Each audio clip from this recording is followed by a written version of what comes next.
Hər vaxtınız xeyir. Bugünkü podkastımızın mövzusu konqreslərin pərdə arxasıdır. Ona görə ki, ən maraqlı hekayələr məhz kulisdə baş verir. Və bu gün bu hekayələri mənimlə bölüşmək üçün 3 qonağım var. İstəyirəm ki, onlar hər biri özünü təqdim etsin ki, sizə də maraqlı olsun. Hər vaxtınız xeyir olsun. Doktor Elmar Əliyev, Ağız və Öz-çənə Cərrahiyyə kafedrasının assistenti, tibb elmləri namizədi. Hər vaxtınız xeyir, Doktor Yunus Hüseynov, terapiya sahəsi üzrə məşğul oluram və konqreslərdə sinxron tərcüməçilik. Adım Rafaeldir. Mən diş texniki kimi çalışıram və konfrans təşkilatçısıyam. Gördüyünüz kimi hamı bu mövzuda kifayət qədər biliklidir və ilk öncə əsas sualım odur ki, bəlkə də bir çoxunuz bilmirsiniz bunun fərqini. Konqreslərin, konfransların, seminarların, master-klassların bir-birindən fərqi var. Çox təəssüf ki, bəzən bundan istifadə olunur və insanlar bilmir bunun haqqında fərqi nədir və bunun üzərindən satış olunur. Mən istəyirəm hər biriniz bir təşkilatçı olaraq, bir iştirakçı və bir tərcüməçi olaraq bu haqqda deyəsiniz. Əslində çox maraqlı bir sualla başlayırıq. Sualları bilmirdim, amma mən ən xoşladığım sual olacaq deyəsən. Çünki biz tədbirdən sonra, konfransdan sonra iştirakçıların feedbackləri yığanda maraqlı suallarla qarşılaşırdıq ki, onlar konfransdan bəzən gözləntiləri fərqli olurdu. Konfransdan master-class, hansısa bir workshop gözləntiləri olurdu. Bəzən elə bir gözləntilər olur ki, oradan dərhal nə isə öyrənib, gündəlik işlərinə tətbiq edə biləcəklərini fikirləşirdilər. Amma əslində biz konfrans olaraq deyim ki, konfrans təşkilatçısı olaraq deyim ki, düşünürəm ki, konfransların əsas mahiyyəti insanları gördükləri işə ilhamlandırmaq, yeniliklər barəsində məlumatlandırmaq və ən vacib nüanslardan biri də həmkarlarla görüş, kommunikasiyaların qurulmağı və networkinglərin qurulması ən önəmli faktorlardan biridir. Yəni sualda olduğu kimi seminar və yaxud da hansı bir master-klassdan eynisini konfransdan gözləmək biraz yanlış olar. Bəli. Tamam. Mən belə deyərdim, bu həmin üçü də konfrans, konqres və seminar üçü də yığıncaqlara aid bir şeydir. Əsas fərqi məncə insanların kütləsi. Say olaraq. Say olaraq, bəli. Konqres ən böyük sayılır, yəni millərdən söhbət gedir.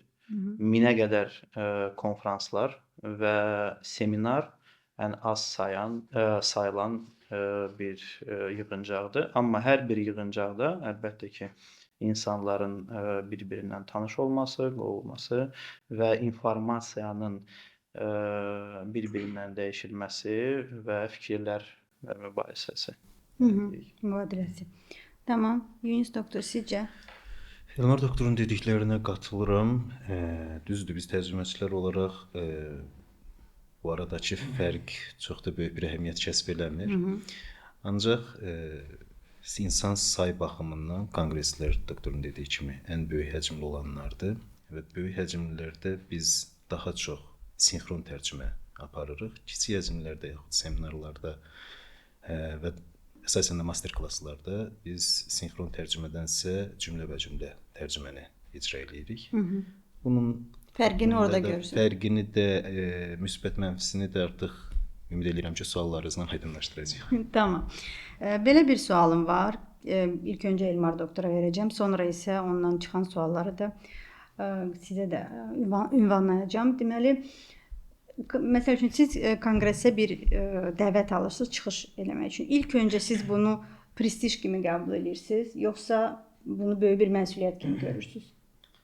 Gəlin birinci növbədə bir şey müəyyənləşdirək ki, konqres və konfranslar daha da çox elm istiqamətində olur və elmi konqreslər ya konfranslar. Seminarlar daha da çox reklam xarakteri daşıyan bir yığıncaqdır. Yəni firma üzərindən. Bəli, hansısa konkret bir firma. Əlbəttə ki, konqreslərdə də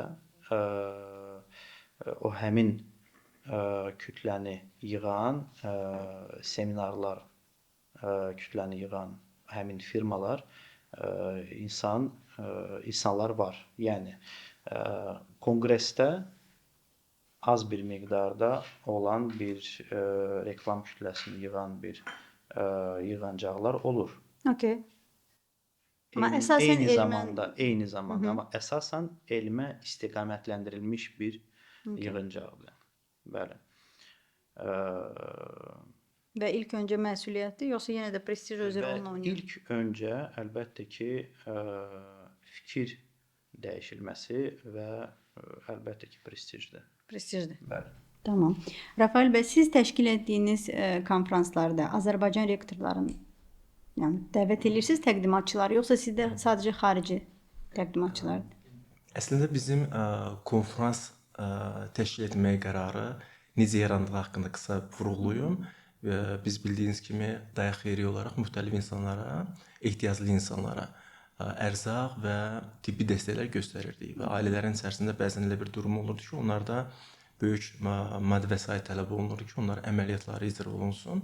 Buna da təbii ki, biz böyük məbləğ olduğuna görə pula ehtiyac var idi və düşündük ki, bir tədbir eləyək, konfrans eləyək və o konfransdan əldə olunan gəliri həmin uşaqların müalicəsinə yönləndirək. Bu ideyandan konfrans başlayıb, konfrans hərəkatı belə deyək bizdə başlayıb. Orada ilk dəfə başlayanda təbii ki, bunu ilkimiz idi və yerli lektorlarla, dostlarımızla etdik bunu və ilk lektorlarımız yerli lektorlar idi. Daha sonra qarışıq və növbəti konfranslara sırf beynəlxalq səviyyədə tanınmış lektorların dəvətini. Lektorları dəvət eləyəndə ən çox qarşılaşdığınız çətinlik nədən ibarətdir? Mən əslində sizin Elmar doktora verdiyiniz sualın üzərindən də getmək istəyərdim ki, bu prestijdir, yoxsa belə deyək, daha çox elmi yönlüdür. Burada çox vacib nüans ondan ibarətdir ki, konfransda çıxış etmək sənin öz üzərində inkişafa səni sövq edir. Bu çox yaxşı tərəflərindən biridir. Mən bilirəm ki, hər üçünüz kifayət qədər yaxşı tanınırsınız öz sahənizdə və yaxşı da belə deyək, tanınmış həkimlərsiniz. Amma çıxışa hazırlıq insanda əlavə məsuliyyət formalaşdırır, prezentasiya etmək qabiliyyətləri formalaşdırır və ən vacibi də prosedurları dokumentləşdirilmək belə deyək, öhdəliyi üzərində qoyur və biz bu prosesi etdikdən sonra təbii ki, işimizə mütləq ki, müsbət təsiri var. Mənə görə çıxışa hazırlaşmağın mənim özümün şəxsi inkişafı üçün lektor kimi dəvət olmaq, özümün şəxsi inkişafı üçün çox böyük nüansı var. Təbii ki, doktordan razıyam ki, bu həm də bir prestijdir. Bu prestijdir kolleqalar arasında, bu prestijdir. Təbii ki, xəstələrin gözündə də bu çox yaxşı bir prestijdir. Yunus doktor, sizi dəvət eləyəndə konqresə, konfransa, tərcüməçi şəklində bunu önünüzdə belə bir bal kimi hesab edirsiniz, yoxsa həyəcan və məsuliyyət daha çox olur? Bunun əslində bu bal kimi hesab olunacaq hissəsi təxmini olaraq bir 10% təşkil edir. Yəni prestijə daxil olan hissəsi. Çünki biz ümumiyyətlə görünmürük, ancaq eşidirik. Bəli. Bizim amma qulaqda o pıçıldayan insan yəni odur. Amma ümumiyyətlə hər hansı bir konqresə təşrif gələndə bizim təxmini olaraq bir ayımız ancaq o konqresə fokuslanmaqla gedir. Yəni biz orada təkcə tərcümədən söhbət getmir orada. Biz lektorun ümumi məzmununu başa düşüb, o məzmunu dinləyicilərə çatdırmalıyıq. Yəni cümlə tərcümə başqa bir şeydir. Ümumiyyətlə tibbi tərcümə tamam başqa bir şeydir. Ona görə biz təxmini bir ay, o da minimum bir ay, hətta bütün leksiyalarda, seminarlarda öncədən bildiririk ki, bir aydan tez əgər məlumat verməsəz, o tərcümənin keyfiyyəti o qədər yüksək olmayacaq. Təbii ki. Və çox vaxt da götürmürəm o şəkildə sonradan gələn təklifləri. O bir ay ərzində həm lektorlarla birbaşa görüş olur, ya onlayn görüş olur, təşkilatçılarla görüş olur. O mövzunun, o sahənin bizdə, bizim həkimlər arasında hansı həkim ki onunla məşğul olur, onlarla birbaşa görüşümüz olur ki, mən məsəl üçün terapiya sahəsi ilə məşğulam, amma cərrahiyyədə tərcümə eləyəcəm. Gedib həm cərrahlarla, həm də lektorlarla görüşürəm ki, bax bu sahəni mən öyrənim, ondan sonra tərcümə edim. Yəni o dərəcədə məsuliyyətli yanaşırsınız. Yəni 90% məcbur məsuliyyətli yanaşmalısan, yoxsa o leksiyadan ya da kursdan sonra bir də dəvət almayacaqsan. dəvəti keçdim, oradakı iştirakçıların müsbət rəylərinə məruz qalırsın. Tamam. Bəli, bu. Ancaq prestij qalır onda.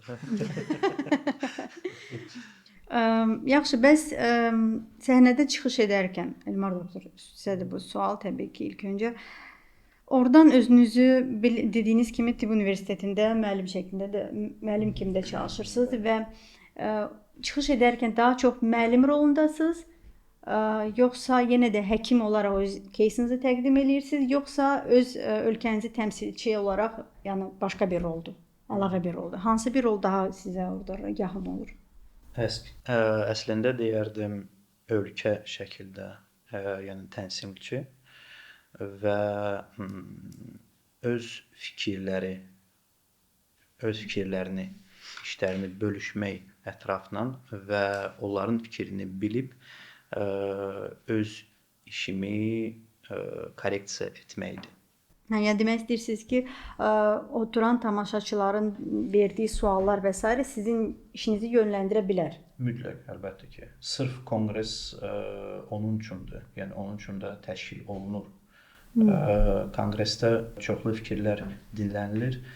Nəinki müsbət кейslər danışılır həmin ərəfədə. Hətta bəzi leksiyalar olur, hansılar ki, ancaq ağırlaşmalardan danışılır. Yəni hansı кейsdə, hansı müalicə necə aparılır və hansı ağırlaşmalara aradan götürmək olar. Bu yaxınlarda sonuncu konqresdə belə bir lektor var idi, hansı ki üz köçürmədən danışırdı və demək olar ki, hər ikinci кейsi negativ sonlanırdı. Yəni çox çətin bir əməliyyatdır bu ona görə. Amma buna baxmayaraq bütün keysləri təqdim edirdi və deyirdi ki, burada bu problemlə rastlaşdım. Ümumiyyətlə belə bir şey düzdür. Bunu əvvəlcədən düşünməmişdim, amma indi gəldi. Sanki həqiqətən də daha dəyərli həmin o lektor olur ki, hansı ki öz negativ təcrübəsini də paylaşır və deyir ki, bax mən belə eləmişdim, ya siz belə eləməyin və yaxud mən belə eləmişdim, bu problemlə rastlaşmışdım, belə onu həll etdim. Çıxıb sırf deyən ki, məndə hər şey əladır, cooldur, bu mənim кейsimdir. Biraz adama belə boş gəlirdi. Orada heç bir şey öyrənə bilmirsən. Yəni okey, alqışlayırsan, ona görə şad olursan, amma yəni yeni bir şey öyrənə bilmirsən. Üzr istəyirəm.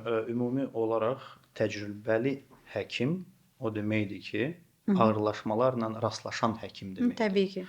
Yəni əgər ağırlaşmalarla rastlaşmayıbsa, əgər həmin fikir mübadiləsinə açıq deyilsə, deməli o həkim təcrübəli deyil.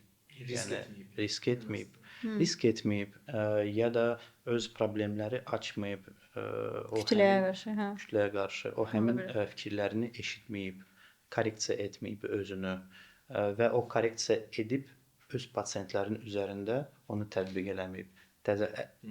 Ümumi olaraq bu cür konqreslərdə deyirlər, məsəl üçün, mən protokol üzrə işləyirəm. Ümumi olaraq belə fikirləşsək, bu protokollar hardan əmələ gəlir? Sırf konqreslərdən əmələ gəlir.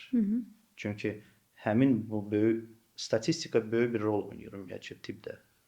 Tibbdə yoxdur elə bir şey, məsəl üçün 100% yaxşı olsun ya da 100% pis olsun. Yəni 100%-ə yaxın belə bir şey var. Protokolda yazılır, biz məsləhət görürük. Elə şey yoxdur ki, ancaq bunu eləsək, hər şey yaxşı olacaq. Rafael bəy, bəs sizin fikriniz necədir? Ora gələn auditoriya daha çox öyrənməyə gəlir, yoxsa özünü göstərməyə gəlir? Konfrans, bəli, iştirakçılar. Lektor aydındır ki, özünü göstərməyə gəlir.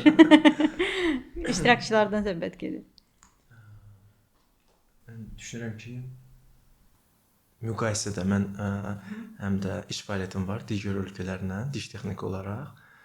Oradakı stomatoloqların səviyyəsi ilə bizim ölkədəki stomatoloqların səviyyəsini müqayisə etdiyimiz zaman bizim stomatoloqların konfransların maraqlarının doğru formada olduğunu düşünürəm.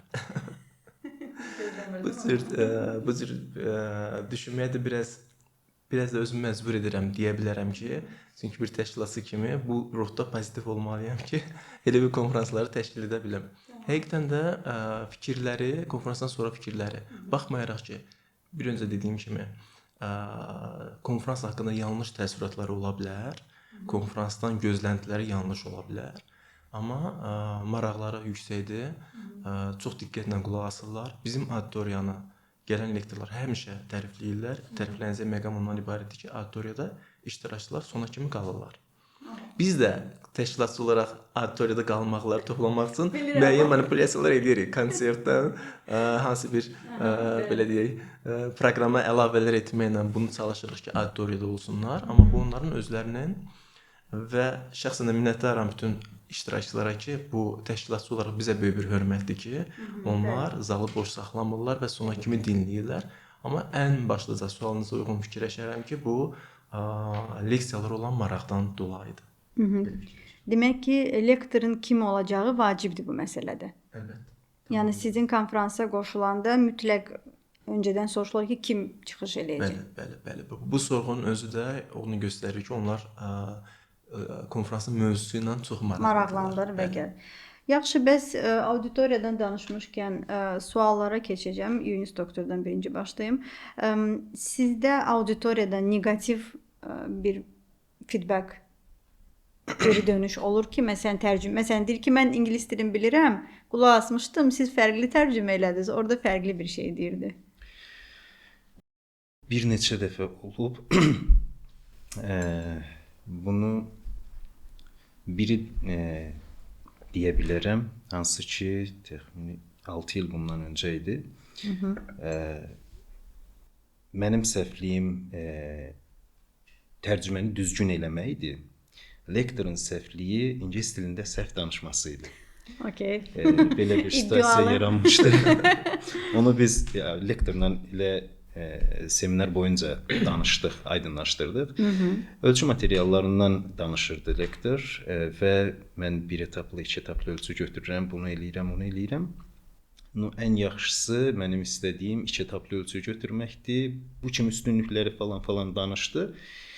Və bu üstünlükləri görürəm ki, mən bunun dediyində deyil də o üstünlüklər. Çaşıb sözü səhv deyib orada. Okay. O lektor Hindistandan gəlmişdi. Nə olur, xaricdə yaşayanların hamısı o deməkdir ki, ingilis dilini tam sərbəst, tam şəkildə danışa bilirlər. İştirakçılardan biri sual vermək istəyəndə qayıt dedi ki, bəs lektor başqa şey deyirdi, sən başqa tərcümə elədin. Dedim ki, bəs onun dediyi o üstünlüklər bu mövzuya uyğun idi. Sadəcə orada cümlə səhv, söz səhv olmuşdu. Şikayət böyüdü, təşkilatçılara qədər getdi ki, bəs belə bir səhvlik olub. Sizdə baş verməyib bu? Yox, sizincində deyil. Bizdə heç bir şey. Lektor gəldi, dedi ki, bəs nə məsələdir, izah elədim. Dedi, orada mən cümləni səhv işlətmişəm. Yəni boynuna aldı lektor. Başa düşdü ki, bəs bu üstünlüklər halbuki hansı etapda götürəndə yaranır, bunu izah elədi. Düzdür, iştirakçı yenə də öz şikayətini təkrar bildirdi ki, tərcüməçi çox düzgün eləməyib orada tərcümə eləməyi. Səninlə qəsdi qərəzliyi varmış o. O iştirakçının. Olur, bəzən olur ümumiyyətlə iştirakçılar bizdə belə bir situasiyalar olur. Seminarlardan sonra ən çox da axşam tərəfi biz o qədər danışırıq və danışdıqca da qulaq asırıq. Ki, eyni vaxtda həm qulaq asıb danışmalıyıq, çox yoruluruq, həddindən artıq yoruluruq və sual-cavab bölməsi gələndə bəzən olur ki, ingilis dilində tərcüməni, yaxud ingilis dilindən tərcüməni sərbəst apara bilmirik. Bu da başıma gəlmişdi 3 il qabaq. İştirakçı qalxdı, Azərbaycan dilində sual verdi. İmplantologiya bir sual idi. Və orada belə bir kiçik bir problemimiz var idi. Mən demişdim ki, bir ay öncədən hazırlaşmaq lazımdır. Mənə bir gün qabaqdan dedilər ki, bəs kursdur sabah, gəlməlisən. Getdik. Yaxın bir dostumuz idi da təklifini geri çevirə bilmədim. Getdim, sinxron tərcümə olmalı idi, olmadı. Cümlə-bə-cümlə tərcüməyə keçdilər, səhnədə tərcüməyə. Tərcümə bitəndən sonra o qədər yorulmuşdum ki, adi cümlələri belə tərcümə edə bilmirdim. İştirakçılardan biri qalxdı, təxmini 10 dəqiqəlik bir sual verdi. Və bu sual da necə? 10 dəqiqə danışandan sonra mənə dedi ki, tərcümə elə indi. Sən də qulaq asmırdın. Baxdım ki, nə tərcümə eləyim? Tərcümə eləməyə başladım. Burada dedi ki, bir cümləni buraxdın. Mənə o cümlə lazım idi.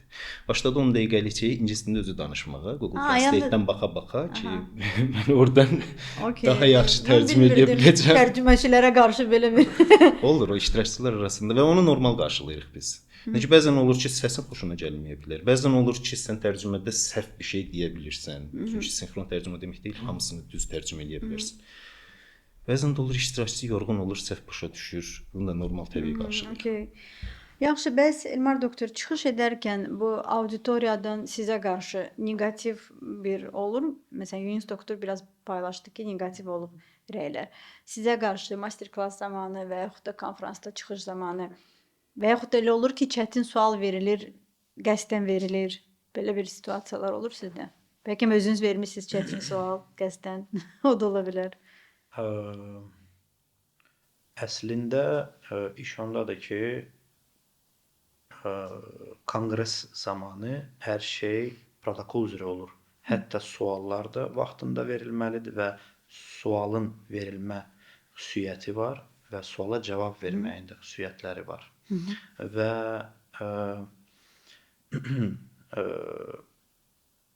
düz istiqamətdə hansısa bir şəxsi qərəzli bir sual, birbaşa sual hansısa olmur. birbaşa vermək Okay. ümumiyyətcə elə olmur. Nəsə hiss oluna bilər və eyni zamanda belə yumşaq bir cavab verilir. Okay. Belə deyək. Yəni situasiyada Bəli. Ona situasiyadan görə də. çıxmaq belə, yəni anladığım qədər konqresdə ixtiyar yoxdur. Xeyr. Belə bir iştirakçı tərəfindən çıxıb belə Heç neqativ istəsə də alınmayacaq. Çünki xüsusi Təşkilatçılar bir vaxt var. imkan verməyəcək həm Bəli, də. xüsusi bir vaxtlar, bəli, monitor var. Hansı ki fikir Göstərir. verir. Bəli. Fikir verir. Necə sual verir, nə qədər sual verilir və vaxt nə qədər qalıb. Yəni o həmin vaxtda o yığılmalıdır və verilməlidir və lakanik cavab verilməlidir. Okay. Yəni əsas fikri bilməkdir, ya kimisə orada sıxıb. Demək ki, konfranslarda və konqreslərdə bu necə deyim, bu münaqişənin qarşısını alan Daha yaxşı tənzimlənə bilər. Həm də konfranslarda moderatorların olması şərtdir deyə moderatorlar bu sual-cavabı yaxşı tənzimləyirlər. Biz də öz konfranslarımızda bildiyiniz kimi sual-cavab prosesi yoxdur gün ərzində. Leksiyadan sonra bu prosesi biz icra eləmirik. Biz bütün sualları konfransın sonunda panel müzakirəyə saxlayırıq. Səbəblərdən biri nədir? Bəzən sual verən hansı bir dil bacarığını göstərməkdən ötürü verir sualı. Bəzən bilik bacarıqlarını göstərməkdən ötürü verir. Bəzən çox bilmədiyindən yanlış sual verə bilər və yaxud da çox bildiyindən uzun sual verə bilər və yaxud da şəxsi münasibətə keçə bilər lektorla ümumi insanlar arasında. Mənim özümün sezdiyi nədən ibarətdir? Bu çox qızıq oyadır ümumi auditoriya tərəfindən və buna görə biz leksiyaların sonunda sual-cavabları deyil, leksiya müddətində ekranda xüsusi QR kod çıxır ki, QR kodu skan edirsiniz. Suallarınızı yazdığınız zaman isə sualları yığcam yazacaqsınız. O qədər uzun sual yaza bilməyəcəksiniz və daha dolğun olacaq. Yazdığınız müddətdə düşünəcəksiniz ki, mən nəyə sual vermək istəyirəm əslində. Və sonda moderator sizin sualları biraz da öz bildiyi kimi korreksiya edib, moderatorun üzərinə çox böyük bir yük düşür. Doğru şəkildə korreksiya eləyərək verir və yaxud da auditoriyadan sadə bir şey deyim, dikin çəkilmə qaydası ilə standart bir qaydadan gedir söhbət. 10 dənə sual varsa, onun da səsləndirmir. Uyğun birləşdirərək birin səsləndirir. Burada iki fakt önəmlidir. Bir, sual verənin sualına cavab tapmağı, bir də auditoriyanın o sualdan özünə bir fayda götürməyi.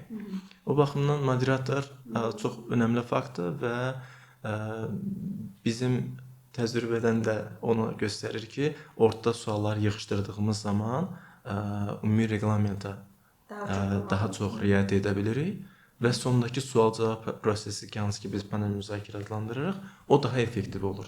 İnsanlar orada gün ərzində baş verən mühərrizələrin yekun sual-cavabını izləyə bilirlər və təşkilatçının da öhdəliyi ondan ibarətdir ki, gün ərzində olan çıxışların hər gün ərzində maksimum 4 çıxış mümkün olur. Belə bir konfranslarda əgər lektor minimum 1 saat danışmaq istəyirsə, o 4 çıxışın bir-birinə əlaqəsi təşkilatçının üzərinə düşür. Amma moderatorun üzərinə düşən bu sualları cəmləyib daha uyğun sualları lektorlara yönləndirir. Belə deyim ki, son mayda keçirilən Sinqapurda ağız və üz çənə cərrahlarının konqresi keçirilmişdi. Orada da məhz bu formatdaydı ki, QR kodu skan edib və sualları anonim şəkildə, ki, anonim olduğuna görə bir tərəfdən həm kiminsə sıxılmasını götürür, həm bir tərəfdən də kimsə özünü göstərmək istəyirsə, göstərmə imkanı olmur və qısa siz dediyiniz kimi qısıtlı bir şey var idi ki, bu qədər söz yerləşdirə bilərsən və sualını verə bilərsən. Həqiqətən də bu tənzimləməyə kömək eləyir. Belə bir məsələ var. Təşkilatçı olaraq lektorları dəvət edəndə onlardan bu materialları almaq, yəni vaxtında təhvil vermələri, düzgün formatda təhvil vermələri nə qədər mümkün olur? Belə qısa desək mümkün olmur. Mümkün olmur və bunun başa düşürəm, tərcüməsilər üçün bu pis xəbərdir, amma biraz onlarda haqlı tərəfləri var. Birinci növbədə beynəlxalq lektorlar prezentasiyalar üzərində ömürlərini qoyurlar deyə bilərəm.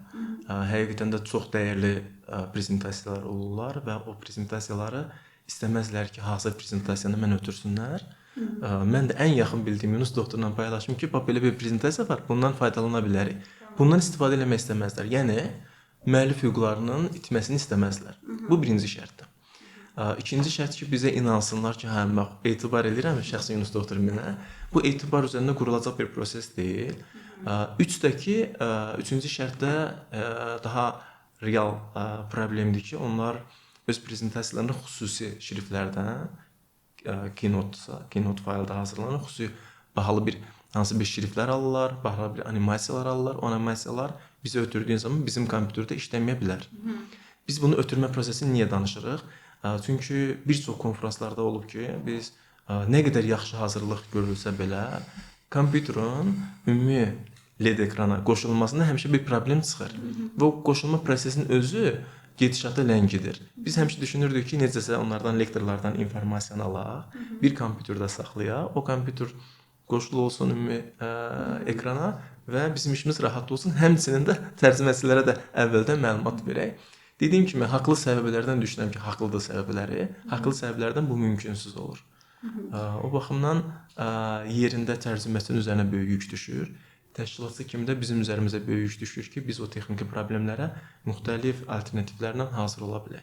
Elə Rəfail bəy, sizin dediyinizə əlavə olaraq sadəcə balaca bir təcrübəmi bölüşmək istəyirəm ki, məsəl üçün Sinqapurda keçirilən konfransda mütləq şərt idi ki, yalnız və yalnız PowerPoint-da təşkil olunmalıdır sənin slaydların, prezentasiyan. Bundan əlavə bir aydan çox belə vaxt əvvəlcədən, elə bil ki, iyunun ortalarında keçirilirdi. Mayın əvvəllərində mütləq onu göndərməliydin onlara.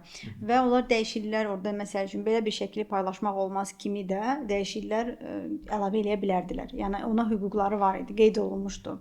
Bundan əlavə ora gəldikdə artıq çıxışdan bir gün əvvəl, xüsusi təbii ki, bir çox konfranslarda bu var ki, speaker room olur, hara ki yaxınlaşırsan və orada hər şey tənzimlənir. Heç kimə icazə verilmirdi öz notebookunu qoşsun sistemə. Yəni bu kifayət qədər belə strikt idi də onlarda. Və onların sistemində sadəcə ixtiyarın var idi açıb bir-bir yoxlamaq ki, düz sənin prezentasiyan orada, yəni növbələmə falan eyni gəlirmi, necə sən qoymusansa elədirsə, ona hardasa sənə bir 15 dəqiqə vaxt verdilər, ona baxırdın.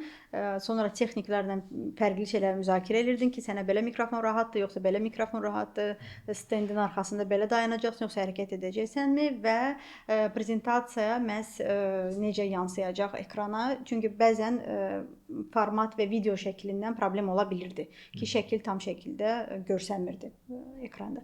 Belə şeylər. Amma ümumiyyətlə o şey ki, gəldi siz deyirsiniz ki, məsələn, onların öz orada müəllif hüquqları falan var. Zaten tibbdə də ümumiyyətlə elmdə belədir ki, əgər hardasa sən bir dəfə belə dedinsə bu cümləni ki, bu belədir, bu artıq sənin ixtiran hesab olunur. Sən bunu heç patentləşdirməyə də bilərsən. Zaten ki, əgər bu bir belə bir şey deyilsə ki, material bir şey deyilsə, fikridirsə, ideyadırsa, bir yerdə səslənirsə, növbəti dəfə başqa bir həkim və yaxud da kimsə həmin ideyanı paylaşmaq istəyirsə, ona artıq gəlir ki, bu plagiarizmdir, çünki olub artıq keçmiş konfransda filan kəs bunu təqdim eləyib ki, yəni anlamıram, bəlkə başqa onların hansısa bir belə deyim də simiclikləri var falan paylaşmaq istəmirlər.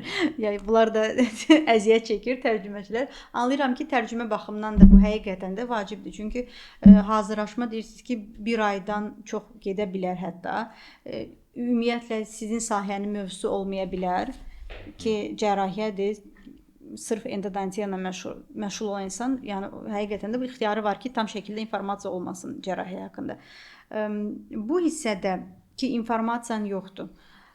O zaman yəni açıb kitab mı oxuyursan, yoxsa həmin lektorun kurslarını oxuyursan, yoxsa nə edirsən ki sən o? Orada bir neçə variantlar var. Mən ümumiyyətlə yəni endodontiya sahəsi ilə məşğul oluram, amma 10 il ərzində bir dəfə endodontiya kursunun tərcüməçiliyini eləmişəm. Onun xəricində 90% cərrahiyyə, ortodontiya və qanatologiya olub içlərində. Bunlarda baxırıq lektorun birinci çıxışlarına. Əgər hansısa platformada onun çıxışları varsa, onları götürürük. Bu mövzuya aid oldu-olmadı fərqi yoxdur. Əsas məsələ onların aksentini tuta bilməkdir. Məsəl üçün İtaliyadan gəlirsə birisi, onlar da tamam fərqli bir aksentlə danışırlar və bir çox sözü yazıldığı kimi deyirlər. Yəni onu ingilis dili demək olmaz. Ona İtalyanla ingilisin qarışığı demək olur. Məsələn, Hindistandan gəlirsə, Hindistanın ingilis dilisi aydın məsələdir. O aydın, hamımız bilirik. O necə səslənir? Vəbşə başqadır. Yəni bununla birinci məsələ lektorun öz aksentini tutmaqdır. İkinci məsələ, biz mövzuları ala bilməyəndə təşkilatçılardan maksimum dərəcədə çalışırıq yan başlıqlar alaq. Yox, biz artıq bildik ki, o təşkilatçının problemi deyil də. O sadəcə olaraq lektor paylaşmır mövzunu. Onsuz da elədir, təşkilatçılar istəyir ki, tərcüməçi daha yaxşı öyrənsin, daha yaxşı çıxış eləsin. Çünki onun uğuru olacaq bu. Amma lektorların paylaşmaması halında biz maksimum dərəcədə çalışırıq yan başlıqlar alaq. Ki, hansı mövzulardan ümumiyyətlə danışılacaq. O yan başlıqları götürürük, bir araşdırmaq lazımsa araşdırırıq, ya kitabdan, ya məqalələrdən. Bir də, məsəl üçün, cərrahiyyə aiddirsə, gedirəm, yapışıram Elmar doktorun yaxasından. Nə bilim, texnikliyə aiddirsə, gedirəm, yapışıram texniklərin yaxasından. Tamam. Bu kimi maksimum dərəcədə çalışırıq o mövzunu öyrənək. Ondan sonra heç olmazsa konfransdan bir gün qabaq, 1 saatlıq yaxud yarım saatlıq da olsa o mövzu haqqında gedirik lektorla danışırıq. Düzdür, heç vaxt belə gülər üzlə danışmaq istəmirlər, o başqa məsələ. Çünki onlar xaricdən gələndə ümumiyyətlə belə bir situasiya var ki, mən 2 saatlıq çıxışım var, 2 saat çıxış eləyəcəm, geri qalan vaxtda mən istirahət eləyirəm. Yəni məni bölmə prinsipində olurlar bir çoxu. Şəxsi də borderların qoruyur da. Hə, amma biz də təşkilatçıların vasitəsilə o borderları biraz yumşaldırıq. Təşkilatçılara deyirik ki, bu adama deyəsən ki, sən ən az 1 saat tərcüməçilərə vaxt ayırasın. Yəni bu şərtlə gəlmək istəyirsən, gəl. Gəlmək istəmirsən, okey, bizdəki alınmayacaq. Yəni bu kimi maksimum dərəcədə mövzunu öyrənməyə çalışırıq, öyrənə bildiyimiz qədər. Onsuz da orada biz imtahan kimi fikirləşəndə bunu elə bir 11 il boyunca universitetə hazırlaşsan, amma universitet imtahan suallarını görəndə tamam başqa bir situasiyadır orada. Boş belə hava elə bir şey. Eyni şey orada tərcümədə də olur. O danışmağa başladısa, ilk 10-15 dəqiqə onsuz da işgəncə olaraq keçir ki, biz bunu hələ tutmağa çalışırıq söhbətini, başa düşməyə çalışırıq dilini. Ondan sonra axırı yoluna düşürük. Daha çətinlik qalmır ortada.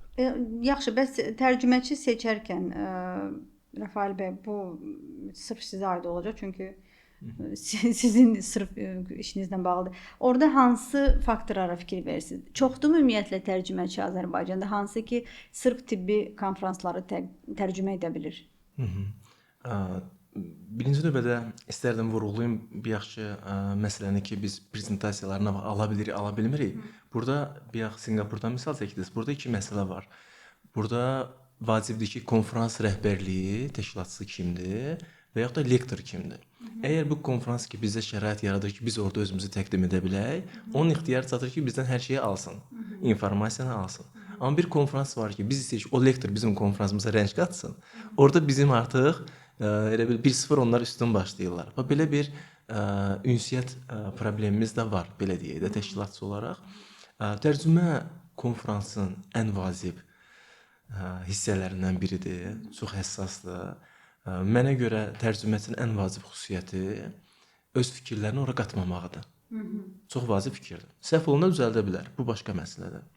Amma bu biraz xarakteri məsələsidir. Ölkədəki iştirakçıların nəbzini tutmaq lazımdır. Futbolla müqayisə eləsək, futbol şərhçiləri futbolla maraqlanırsa, Rusiya və Türkiyənin necə fərqli olduğunu bilərik biz. Rusiyada futboldan başlayır, amma gedir başqa kommunal problemlər falan, hər şeydən danışacaq, amma türk adicə o türmələri danışacaq ki, filan kəs ötürdü, filan şərait yarandı və s. fokuslanır. Türkünkü daha çox Avropaya oxşuyur, amma ruslarda biraz qırağa çıxmalar çox olur. Bizdə də bəzi tərcüməçilərdə belə bir sıxıntılar olmuşdu əvvəlki.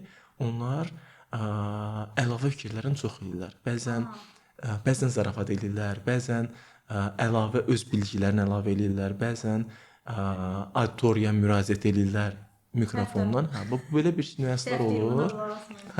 Belə nüanslar olur. Bu düzünə qalsa təşkilatçı kimi düşünürəm ki, o qədər də etik deyil. Öhdəlik, çox diqqətli bilməlidir tərcümə söz ehtiyacını. Amma təbii ki, quru tərcümənin də heç bir effekti olmayacaq. Sözbəsöz quru tərcümənin heç bir effekti olmayacaq. Məğzini çatdırmalıdır. Burada tərcüməsinin üzərinə düşən öhdəlikdən əlavə lektor çox önəmlidir ki, lektor öz prezentasiyasını hansı formada hazırlayıb. Əgər belə bir qayda var. Prezentasiya 3 hissəyə böl, təxminən 15% giriş, təxminən 15% bitmə, summary elə bil yekunlaşdırma, ortada fikirlərini, ideyalarını bölüş. Əgər sonda təqdim etdiyim məsələnin yekunu olmayacaqsa və yaxud da girişi yox idisə, bunu izah eləmək çox çətin olur. Məncə tərcüməsinin əsas öhdəliyi bu məntiqi tutmaqdır ki, başla danışdığı qarışıq və yaxud da giriş hissə düşünürəm biraz qarışıq olur başlanğıcda.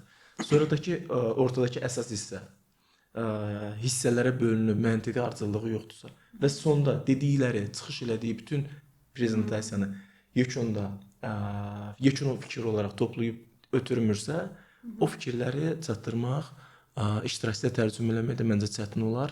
İştirakçı olaraq mənim özüm üçün də təəssüf doğurur. Ola bilər ki, çox yaxşı prezentasiyası var, maraqlı кейsləri var, sadəcə keys sıralayıb. Bunu özüm çox maraqsız görsənə bilər.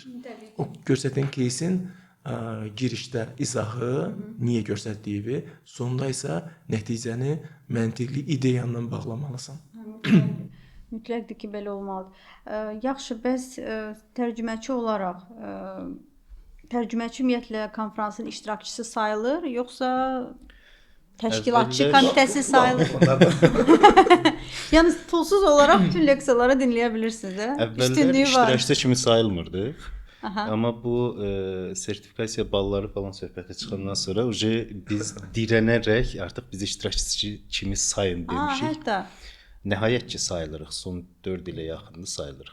Əslində sayılmalıdır. Bütün mövzuları eşidirsən. Təbii ki, indi deyirsən ki, məsələn, mən endodontiya eləyirəm, cərrahiyyə eləmirəmsə, onları istifadə etməyə bilərsən, amma bu demək deyil ki, sən elmi bilik orada əldə etmirsən də, eyni zamanda məncə iştirakçılardan çox hazırlaşır. Tərcüməçi əlbəttə daha çox bilir nəinki, əlbəttə elədir. Yəni biz orada təkcə belə deyim, Rəfail bəndə dediyi kimi, təkcə orada tərcümədən söhbət getmir. İndi o sözünüzə qüvvət əlavə yan sözlər falan işlədirik bəzən orada. Düzdür, geniş həcmli öz fikirlərimizi bildirmək bu etik deyil, başqa məsələ. Amma məndə məsəl üçün tərcümədə mövzunu götürdüm, yanlışlıqları götürdüm. Bəzi sözlər var ki, onlar termindir, amma Azərbaycan dilində hər hansı bir tərcüməsi, mənası heç nəyi yoxdur. Digər dillərdə var, məsələn, türk dili ingilis dilindən daha çox kontaktdadır deyə onlarda aydın başa düşülür, amma bizdə çox başa düşülmür. Elə situasiyalarda hətta neçə dəfə olub ki, bizdə bir işarə var. Bu işarəni lektor gördüsə, avtomatik dayandırır. Yəni bu nə deməkdir? Hansısa bir söz ya cümlə var orada. Onu mən izah eləməsəm cəmaata, sənin bundan sonra danışdıqlarının bir əhəmiyyəti yoxdur. Çünki sən misal üçün miyot texnikası, ortodontiyada bunun haqqında danışılacaq və кейsləri göstərəcək. Bu texnikanın nə məniyə gəldiyini bilməyən ki, mən ilk dəfə onu eşidəndə miyav pişik kimi tərcümə eləmişdim. Sonradan öyrəndim ki, yox, bu o söhbət başqa söhbət imiş. Və mən onu orada lektorda saxladıram ki, bunun izahını verdim. Təxmini orada maksimum 30-40 saniyəlik bir izahatdan söhbət gedir. Ondan sonra lektora işarə edirsən, davam edir öz leksiyasına. Yəni tərcüməçilərdə bu kimi əlavələr olur və bu onu göstərir ki, biz o mövzunu oradakı hər bir iştirakçıdan daha yaxşı bilmək məcburiyyətindəyik. Orada professionallar ola bilər ortodontiya üzrə, ya cərrahiyyə üzrə, hərə öz sahəsi üzrə professionaldır. Amma orada danışılan mövzunu onlardan qabaq biz öyrənib sonra onlara çatdırırıq. Hə, Bu kimi Maraqlı bir sual üzr istəyirəm, icazə varsa. Maraqlı bir sual var. Siz terapevt olaraq stomatologiyanın digər sahələri istər-istəməz tərcümədə öyrənirsiniz və maraq duyuran bir hansısa bir istiqaməti hiss eləyib işlətmisinizmi? Yəni stomatologiyada yəni istək yaranırmı? İstək yaranır. Paralel olaraq Elə bir şey. cərrahiyyə gəlirsən, gəlmirsən o prinsipi soruşmağa çalışır. Elə təşkilatçı kimi texnik kurslara çağırılır. Regl formalaşır. İşlətmişəm, elə cərrah sual verir onu, cərrahiyyədə işlətmişəm. İlk kurslarımdan biri idi Çukrun, professor Çukrun PRF-i gətirmişdi Azərbaycanda, təqdim eləyirdi. Hətta onun sentrifugası falan da gətirmişdilər. Və mən orada müsbət tərəfi o idi ki, onun eyni seminarın bütün videoları daxil, kezlər hamısı YouTube-da var idi. Adamdan əzbərlədim, gəldim yenə əzbərimi danışırdım. Bəzən ona qulaq asmırdım, danışırdım. Çünki keyzi əzbərləmişəm, neçə ayda öyrənirəm onu. Və PRF barəsində mən əvvəl heç nə bilmirdim. Çukrundan sonra təxmini 2-3 il ərzində sadə diş çəkimlərindən sonra belə mən ancaq PRF-lə yerini doldurmağa başladım. Anestezioloq çağırırdım, qan götürülməsi sentrifugada hazırlayırdı PRF-i, verirdi mənə, köçüb mən o şəkildə eləyirdim və o prosedur mənə nə qədər sümük rezorbsiyalarının azalmasına kömək elədi. Əsas da ortopedik konstruksiyaların altında. Yəni motivə etdi sizi. Əslində çox vacib bir nüansda toxundu Yunus doktor. Kitabları oxumaq məsələsi konfrans və master klasslardan öncə xüsusən tanınmış lektorlardırsa, demək olar ki, hamısı kitab müəllifləridirlər. Bu çox önəmli haldır. Konfransa gələndə onu başqa cür duya bilirsən. Kitabda danışacağı şeylər təbii ki, orada da danışacaq, aşağı-yuxarı danışacaq, amma bunun öz dilindən ifadəsi fərqli olur. Biz bunu kitabda başa düşsək, oradakı onun dinləyəcəyin effektin tam fərqli hiss edə bilərik. Biz təxmin biləcəyik bu nə demək istəyir. Bu bizim 1-0 üstünlüyümüz sayılır. Elə seminarlar olub ki, hətta müəlliflər satışda olmayan kitablarını belə mənim özümə məsələn veriblər. Biri Nazarena Basetti. Onun hələ kitabı satışa çıxmamışdı. Özü mənə mövzunu göndərdi, hələ gəlməmişdən. Dedim ki, bu mövzu ümumiyyətlə knatologiya ilə ortodontiyanın qarışığıdır və mən də endodontam. Söhbəti bilirsiniz də yəqin ki, dedi, hə başa düşürəm, sənə kitabı göndərirəm, amma bir şərtlə müəllif hüquqlarını qoruyursan və həqiqətən də o kitab məndə 1 ildən çox qaldı. O kitab çıxarışı olana qədər ümumiyyətlə heç kimdən, hətta təşkilatçılar daxil heç kimdən paylaşma olmamışdı. Sonradan öyrəndiyimə görə təşkilatçıya ayrıca yaxınlıqları var idi deyə vermişdilər. Normal idi, amma məndə o şəkildə də qalmışdı. Və o kitabdan sonra mənim knatologiyaya dair olan bütün bilgilərim dəyişildi. O kitab çıxarışı olandan sonra da bir neçə fərqliliklər də eləmişdi üstündə. Ondan sonra belə kontaktımız qalmışdı və o kursa 2 günlük bir kursuydu. Bütöv kitabını oxuyub yekunlaşdırandan sonra əlavə də məqalələrini götürdüm ondan. Onunla hazırlaşandan sonra gedib o kursu təşkil edə bildik, tərcüməçiliyini eləyə bildik. Yəni bu kimi lektorlarda olur, hansı ki bütün məlumatların hamısını verir. Deməli 1-2% əlavə istiqamət knatologiya. O sayır mən nələri qazanıram, nələri qazanmıram bilgi cəhətdə. Yox, mən sadəcə onu deyim ki, bax 2 lektor adı çəkdin, hansı ki səni həqiqətən də ilhamlandırıb nə eləsə də. Yəni yəqin ki ən yadda qalan onlar olub. Əslində bir çox lektorlardan bir çox şey öyrənmişəm. Amma bu iki dediyim, məsələn, Bazetti 2 gün boyunca ancaq özü çıxış eləyirdi. Düzdür, yan çıxışlar falan yüngül olmuşdu. Onlar heç yadımda belə qalmayıb. Tərcüməni eləmişəm, bitib.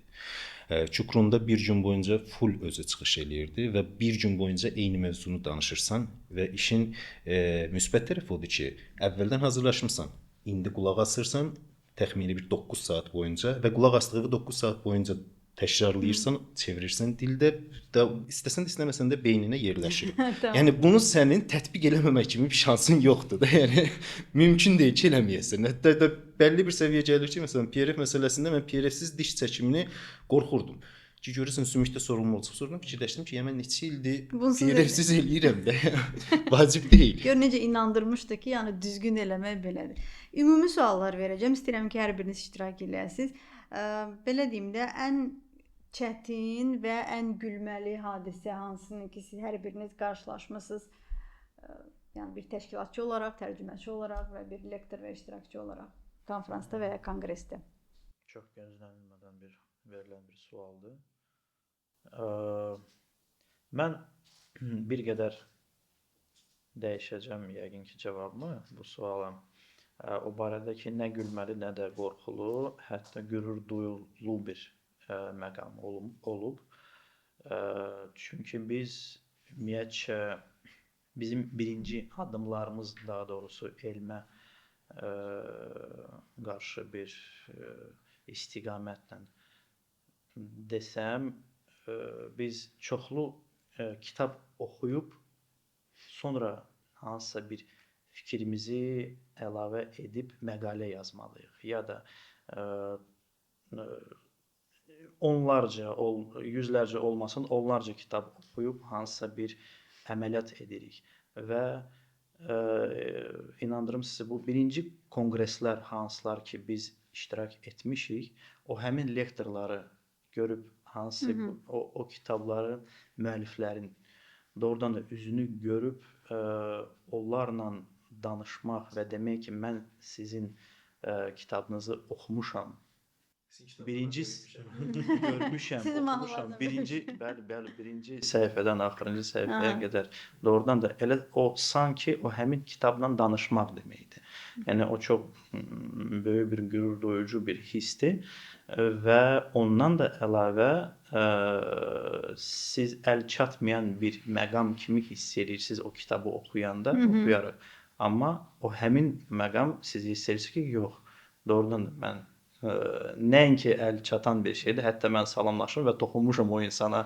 Yəni doğrudan da, yəni çox xoş bir hissiyatlardır. Yəni o barədə deyə bilərəm. Yəni gülməli və mən çətin demədin, daha çox belə də duyğulandırıcı bir.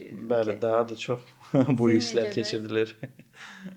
Əslində mən təxmin edirdim ki, hansı suallar ola bilər.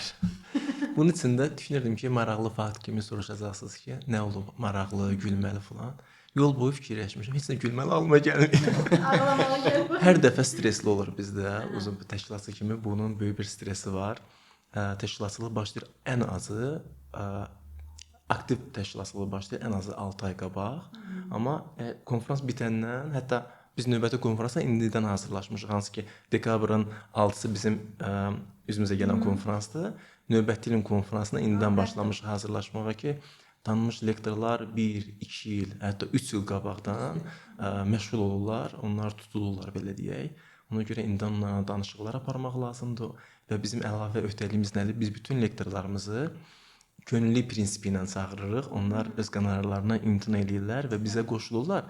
Nəticədə bizdə müəyyən bir məbləğ toplanır ki, o məbləği biz 100%-ni xeyriyə yönləndiririk. Buna görə biz onları yaxşı inandırmağı bacarmalıyıq. Böyük əziyyət də onlar üçün əslində. Bəli, hamısı. 100% hamısı könüllü prinsipindən qoşulurlar.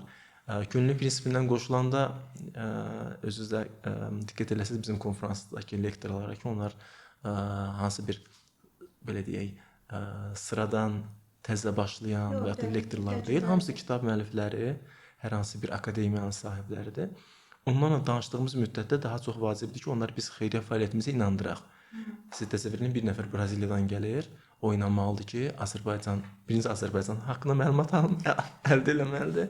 Daha sonra bizim xeyriyyə fəaliyyəti haqqında və o inanmalıdır ki, o gəlib bu xeyriyyə təşəbbüsünə qoşulmalıdır və nəticədə müəyyən bir məbləğ toplanmalıdır və inanmalıdır ki, mən həqiqətən o məbləği yönləndirməliyəm hansı bir xeyriyyə işinə. Buna inanmalıdır. Bu proses xeyli çəkir. Ona görə bizim o lektor axtarmaq prosesimiz uzanır. Bunun üçün də biz nə edirik? Çox yaxşı saytımız var, onu deyə bilərəm. Saytımızda hər bir tədbirdən əldə etdiyimiz gəliri göstəririk. Tam təfərrüatlı, nə qədər pul qazanmışıq. Və hesabat bölməsində hər bir uşaq xərclədiyimiz məbləğin yazı hesabatı, foto, video dokumentasiyası, hansı ki biz uşağın xəstəliyini və ya xəstəliyini təsdiq edən şəkilləri, hesabat bölməsində isə bütün ödənişlərin, qəbzlərin yerləşdiririk. Yəni hər bir iştirakçı əmin olmaqdan ötürü konfransın gəlirlərinə nəzər yetirə bilər, həmçinin xərclərə nəzər yetirə bilər. Tam şəffaf bir platforma edir. Amma bu platforma daha çox lazım olur bizə lektorlarla əlaqənin qurulmasına inandırmağa və bu proses sualınıza uyğun olaraq doğrudan çox həyəcanlı gedir, uzun həyəcanlı gedir. Maraqlı hadisələrdən olan hadisələrdən bir çox hadisələr olur maraqlı olaraq. Onlardan mənim özümə maraqlı gələn və biraz da düşündürən məsələlərdən biri lektorların digər həmkarlarının bu xeyriyyə təşəbbüsə qoşulması olur. Təsəvvür edin, bir X həkim digər həkim barəsində fikirləşir ki, o da təmənnasız gəlir. Yəni o fikirləşir ki, o çox belə pula görə getməzdi də, bu təşəbbüsə getməzdi. O çox təəccüb doğuran məsələ idi və biz çalışırıq ki, həmişə o prosesdə o həkim haqqında çox müsbət fikirlərini bildirək ki, o həqiqətən də bizə təmənnasız qoşulur və o əslində onun içində daxilində yaxşılığa meyil var. O maraqlı fakt odur ki, onun bizim vasitəsilə o öz dostu haqqında fikrini dəyişə bilir. Ki, bunun əslində bir xeyriyyəçilik fəaliyyəti var imiş. Reklam kimi. Bəli. İnandırma reklamı. Bəli. Bəs yaxşı. Bizdə ən belə deyim, fərqli, maraqlı məqamlardan ikisi var. Birincisi, bəzi lektorlar səhnədə, monitorda, sineviziyonda, hər hansı bir yerdə problem çıxanda onu ingilis dilində normal səslənən, amma bizdə çox ağır söyüşlər kimi görünən sözlərlə ifadə edirlər və biz orada avtomatik lənət olsun belə. Biz orada avtomatik ASTV tərcüməsinə keçirik. Yəni olub bir neçə dəfə başıma gəlib, hətta bir kursdaydıq. Təxmini 10 dəqiqə içində 8 ya 9 dəfə ekran söndü, lektorun beyni döndü. Ağzından nə çıxırsa davam eləyir, amma çox əsəbi şəkildə yox. Hamı elə bilir bəlkə leksiyanı danışır. Yəni tərcümə eləməsən bu tərcüməsi işləmir prinsipinə gəlir düşür. Avtomatik çevirirsən ASTV tərcüməsinə, başlayırsan ki, o pis biridir. Lənətə gələsən, nə bilim, onun anası çox da yaxşı qadın deyildi. Bu tipli tərcümələrə keçirsən. İkinci maraqlı məqamlardan birisi də lektorların zarafatlarına cəmaatı güldürməyə çalışmaq. Uyğunlaşmır dilinlə də, yəni tamam fərqlidir. Və bəzən olur ki, biz onu başa düşüb həqiqətən, yəni içimizdən gələrək gülürük, tərcümə eləyə bilmirik. Prosta cəmaat onu tərcümə eləsən belə gülünc kimi görmür. Bizim gülmədiyimiz situasiyalarda avtomatik cəmaata deyirik ki, gülün. Çünki lektor oturub gözləyir ki, tərcümə bitsin və cəmaat güləcək ona. Yəni sən məcbursan ki, onu güldürəsən, bu davam eləsin. Burada elə bil ki, bayaq Rəfail bəyin dediyi öz fəaliyyətdə, yəni qulağa deyirsən ki, zəhmət olmasa gülün, aplauz kimi. Yaxşı, bəs belə bir ümumi sual verim, hansına ki, məncə hər birinizə aiddir əslində. Bir təşkilatçı olaraq, bir lektor olaraq, bir tərcüməçi olaraq gələcəkdə hər hansı bir konqresə dair arzunuz varmı? İdeal bir konqres, bəlkə hansı bir konqresi təşkil etmə fikriniz varmı? Və yaxud da hansı bir konqresi tərcümə etmə arzunuz var? Zəhmət olmasa paylaşardınız onu. Çox düşündünüz. Mənim arzum çoxdur, siz mən başlayın. Siz başlayın. Mənim arzum bu sayədə çoxdur, düzünə qalsa. Biz diqqət eləsəz, yavaş-yavaş böyümə istiqamətdən gedirik. Bu istiqamət birinci məkanlarla fərqlənir. Daha böyük məkanlara doğru gedirik. Bu iki konqres mərkəzində keçiriləcək. Bəli, Bakı Konqres Mərkəzində keçiriləcək. Bəli, 6 dekabr tarixində. Bu ölkədə çata biləcəyimiz ən yüksək məkandır konfrans baxımından. Həmçinin konfransın özünün tərkibi və iştirakçı sayı da konfrans arzularımızın vacib nüanslarından biridir. Daha çox iştirakçı cəlb etmək və həmçinin arzularımızdan biri də beynəlxalq yalnız lektorlarla deyil, iştirakçılarla konfransı beynəlxalq etməkdir ki, Bakı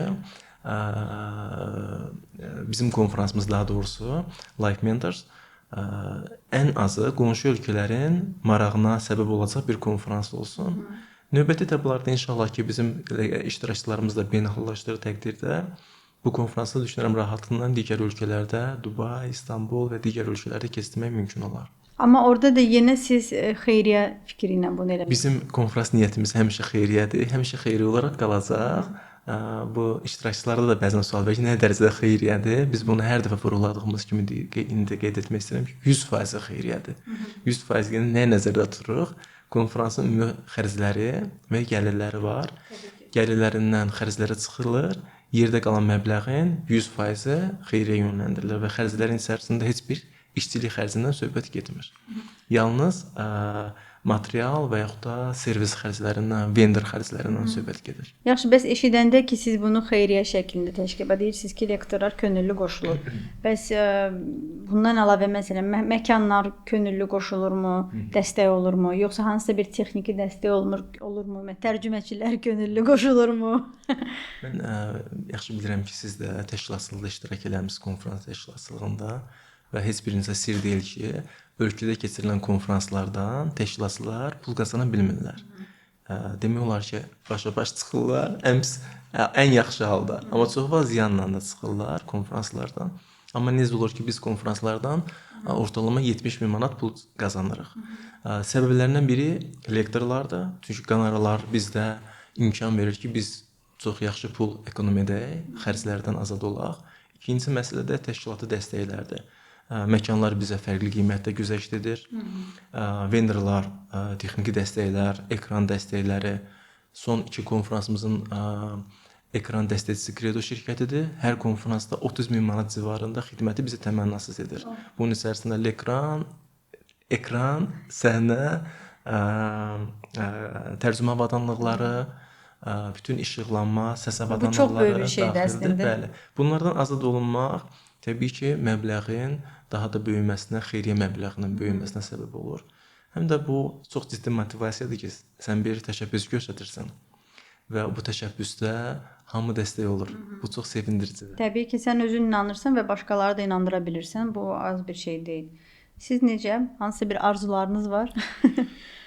Arzularım, əsas birinci arzum heç olmasa neçə il sonra, təxmini bir 10 il sonra bir endodantiya kursunu tərcümə eləməkdir. Artıq cərrahiyyədən, qanatologiyadan, ortodontiyadan bezdim. O sənin suallarından sonra gəlir.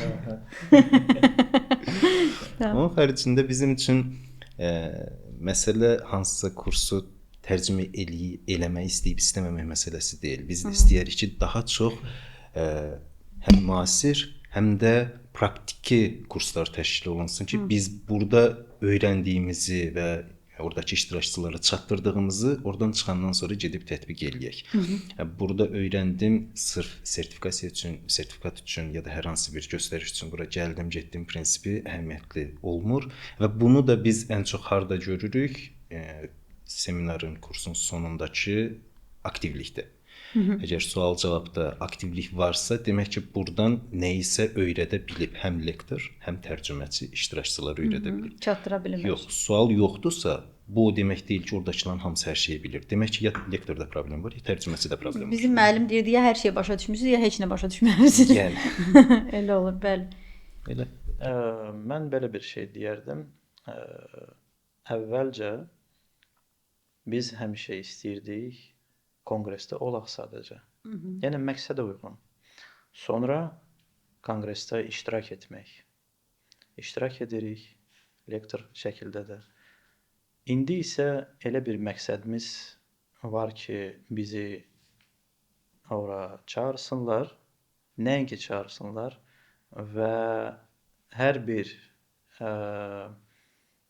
təşkilatda iş ondadır ki, konqresə ümumiyyətcə olmaq üçün siz gərək həmin assosiasiyanın üzvü olasınız.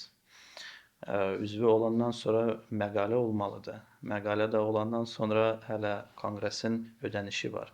Ümumiyyətcə, onları hamısını dəstəkləyib, əgər konqres təmənnasız çağırmaq, məqsədimiz odur. Yəni, doğrudan da o zirvəyə çatmaq ki, sizin üzünüz, sizin adınız orada olmağı, onlar üçün olmağı qürurlu olsun. Rəng qatsın.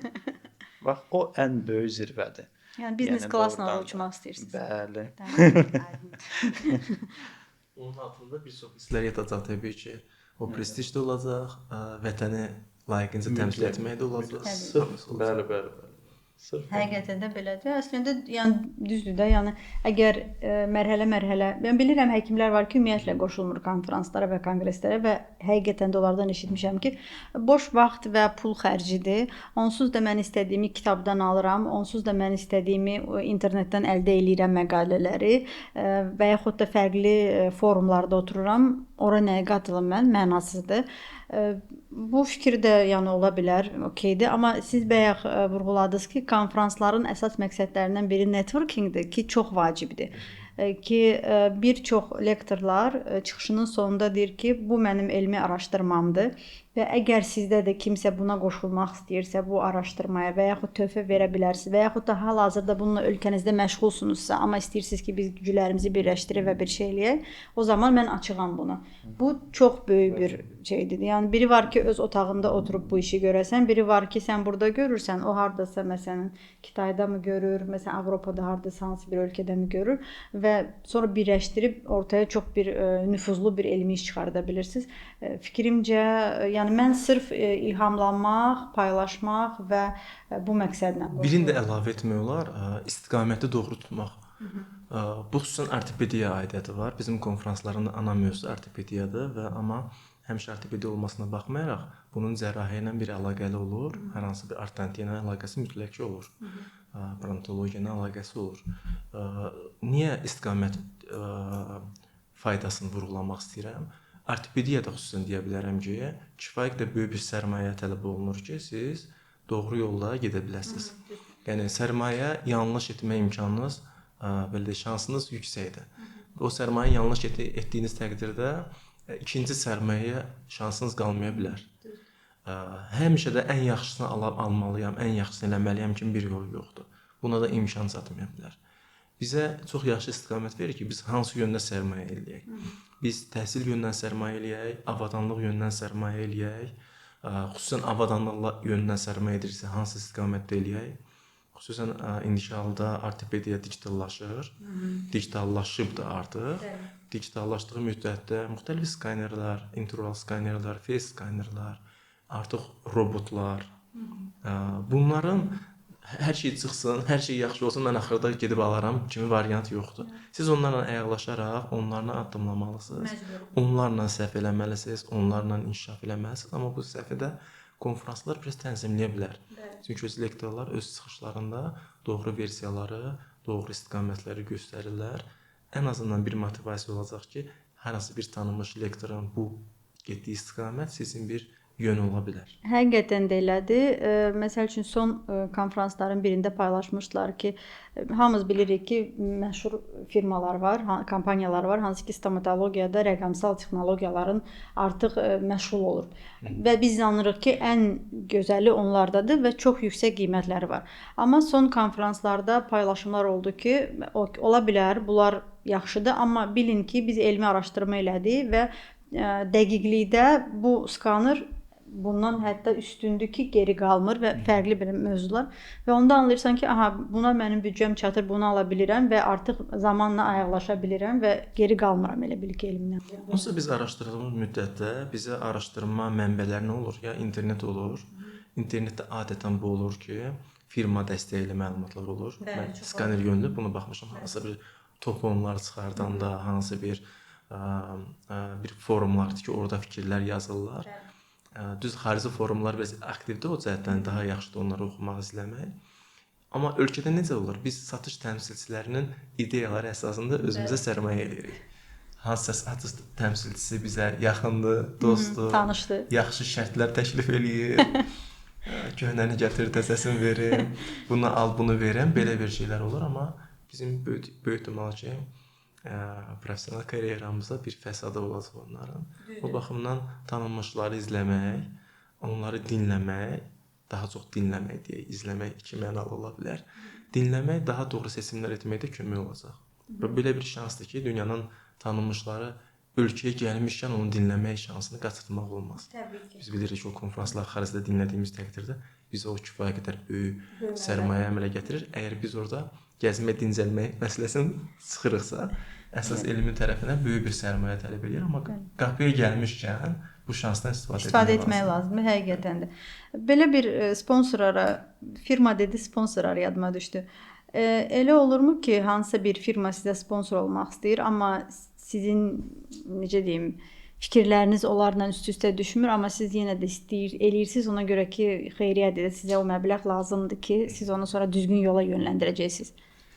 Bizim konfranslardakı məruzələrin heç biri sponsor dəstəyi olan məruzələr deyil. Bizim ana sponsorumuz İvaqlar şirkətidir. Əsas mərkəz İvaqlardan gedir söhbət, tək yerlidən deyil. Və onlar bizə xeyri təşəbbüsümüzdə dəstək olurlar. Amma siz diqqət eləsəz, bütün prezentasiyalarda onlar öz neytrallıqlarını qorumağa çalışırlar. Biz konfranslarımızı sponsor yönlü konfranslar etməkdən çəkinirik. Məqsəd iştirakçılar üçün daha doğru məzmun, daha doğru istiqamət verməkdən ibarətdir.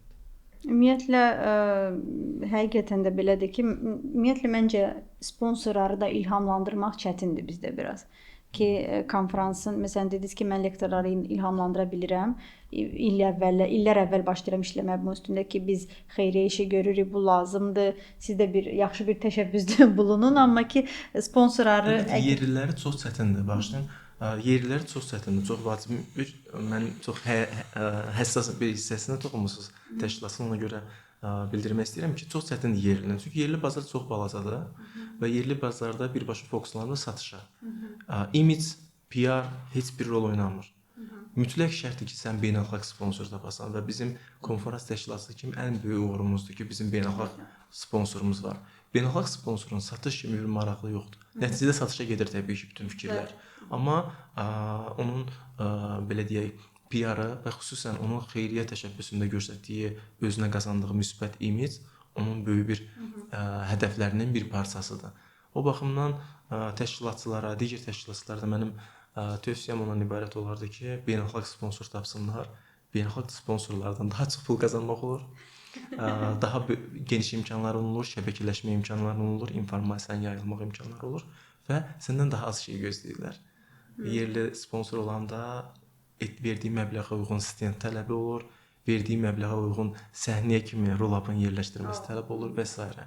Bu isə təbii ki, ümumi konferansın gedişatına, elmi tərəfinin qabarit daha çox qabarmasına mənfi təsir edir. Məncə burada yerlilərə də bir tövsiyə vermək lazımdır. Bir bildiriş xarakterində bir bilgi göndərmək lazımdır ki, bu kimi təşkilatlarda eləyə biləcəkləri qədər, keçə biləcəkləri qədər güzəştləri təklif eləyib qoşulmalıdırlar. Yəni biz təkcə xaricilərdən nə isə görməyimiz, əksinə biz daha çox yerlilərdən nə isə görməliyik. Çünki sizin elədiyiniz xeyriyyə işləri də daha çox fokuslanıb yerli bizim cəmaət üçündür. Demək ki, bizim şirkətdə bizim imkanı olanlar ona qoşulmalıdır, nəinki xaricilər. Onda buradan belə bir mesaj çatdıraq ki, dəstək olun, xeyriyyəyə dəstək olun. 6 dekabr Konqres Mərkəzində keçirilir və bildiyim qədər hələ də siz qoşulmaq imkanınız var. Bunun üçün Rafael bəylə əlaqə saxlaya bilərsiniz. Burada aşağıda Instagram səhifəsini paylaşacağam. Mən minnətdarlığımı da çatdırım sponsor yönlü hələ ki. Çünki yerli şirkətlərə doğrudan da minnətdaram mən. Onlar hər dəfə iştirak edirlər bizim tədbirlərdə. Ola bilsin, biraz daha yaxşı belə deyək, təşəbbüs göstərə bilərlər, performans göstərə bilərlər, razıyam, amma etdikləri həqiqətən də fədakarlıqdır. Biz çalışırıq ki, təşkilatçı kimi bunu xeyriyyə münasibətində qurmayaq. Biz çalışırıq. Onların öz təşəbbüsü ola bilər ki, xeyriyyə niyyətindən qoşulsunlar. Biz çalışırıq ki, onların sponsorluqlarını, sponsorluq deməyək, bizə tərəfdaş qismində olsun onlar. Çünki onlar bizə sponsorluq yox, sadəcə bizim münasibətimiz formalaşır yerli şirkətlərlə. Onlar bizim konferansdan yer alırlar, müqabilində biz onlardan pul alırıq. Yəni onlar sərgi iştirakçılarıdırlar. Bu cür qoşulur və ölkədəki konferansların sayının çoxluğu və yaxud da şirkətlərinin özünün nisbətən ölkənin əhali sayına uyğun olaraq o qədər də geniş olmamağı onlara bir məhdudiyyətlər yaşadır. Amma sağ olsunlar ki, hər dəfə çıxış edirlər bizim tədbirlərdə, təmsil olunurlar. Daha çox mənim vurğulamaq istədiyim məsələ təşkilatçılardır ki, onların konfrans təşkilatı kimi imkanları böyüyər o halda ki, onlar beynəlxalq sponsor tapa bilsinlər. Ölkədəki nümayəndələrin beynəlxalq mərkəzləri ilə işləyə bilsinlər. Bu böyük faydası olar. Yunus doktorun sözünə dəstək burada belə bir təşəbbüsdür ki, biz çalışmışıq ki, LikeMenders.org saytında bunlar hamısı dərc olunur. Çalışırıq bu təşəbbüsü tam aydın şəkildə hamının izləyə biləcəyi bir şəffaf platformada təqdim eləyək, qazanc və xərcləri. Mənim üçün çox qürur verici olar ki, hər bir stomatoloqu, hər bir həmkarı bizim tədbirdə görmək, bu xeyriyyə təşəbbüsünə dəstək göstərmək, təşkilatçılıq kimi öhdəliyim. Necə ki, sponsorlara həqiqətən də bu sponsorluqdan bir fayda qazanmaqlarıdırsa, iştirakçılar üçün də əsas məqsədim xeyriyyə yanaşmaları ikinci dərəcəyə düşsün. Əsas yanaşmamız olsun ki, biz faydalı bir konfrans təşkil edək və onlar da bu konfransdan elmi tərəfindən faydalana bilsinlər. Həqiqətən də yaxşı arzulardır. Mən də arzu edirəm ki, davamlı olsun və həqiqətən də istədiyiniz o hər biriniz arzu etdiyiniz həmin o arzuya çatasınız, hansı ki pikdə qeyd etmisiniz özünüz üçün. Məncə bugünlük bu qədər. Kiminsə bir sözü varsa son olaraq, bağlanış olaraq. Əslində mən də arzu etmək istəyirəm ki, o arzu olunan lektorların arasında daha da çox Azərbaycan səslənsin. Yəni o həmin arzu olunan lektorlar hansılar ki, o beynəlxalq konfranslarda onları görmək o qədər istəyirlər ki, hər bir şeyi ödəyirlər onların yerinə. Yəni hər dəfə Azərbaycan sözü səslənsin və Azərbaycan səslənsin və daha da qürur duyulu olsun və qulaq asan sırf ona görə gəlsin. Konqreslərin sayı daha da çoxalsın. Olsun, gözəl arzudur. Əslində bizim belə müqayisədə götürsək, bizim həkimlər həqiqətən də böyük işlər görürlər və layiqdirlər ona görə ki, çıxsınlar beynəlxalq arenada bu işlərini təqdim eləsinlər. Və anlayıram ki, bizim həkimlərə biraz çətindir o arenaya çıxmaq. Müqayisədə Avropa həkimlərini götürsək və Asiya həkimlərini götürsək, hətta belə Türkiyə həkimlərini götürsək belə, onların çıxışı daha asan və daha bir mərhələləri baş verir. Nəinki Azərbaycan həkimlərini həqiqətən də biraz özlərini təqdim etmək çətindir. Eybi yoxdur. Məncə bu yolda bizim necə deyirlər, artıq professorlarımız böyük işlər görüb və davam edir. Onlar da bizi ilhamlandırır ki, biz də nəsə eləyək və artıq bax belə böyük bir konfranslar təşkil olunur xeyriyyə şəklində. Hətta ölkəmizdə tərcüməçilər var ki, endodontlar, amma cərrahiyyən tərcümə edirlər. Mən məsələn bugün hər birinizi dinlədim və qürur duydum ki, belə bir insanlarla podkast çəkmə imkanı oldu və anladım ki, bu konfranslar, konqreslər sadəcə bir elmi bölüşmək kimi bir şeydir. Bu marafondur. Bu marafonda həm lektorlar iştirak edir, həm təşkilatçı iştirak edir, həm də ki, tərcüməçilər pərdə arxası qalsa belə, onlar olmasa hər biri bu konfrans mümkün olmaz. Bugünlük bu qədər. Mənə çox maraqlı oldu. Çox sağ olun. Hər birinizə təşəkkürümü bildirirəm.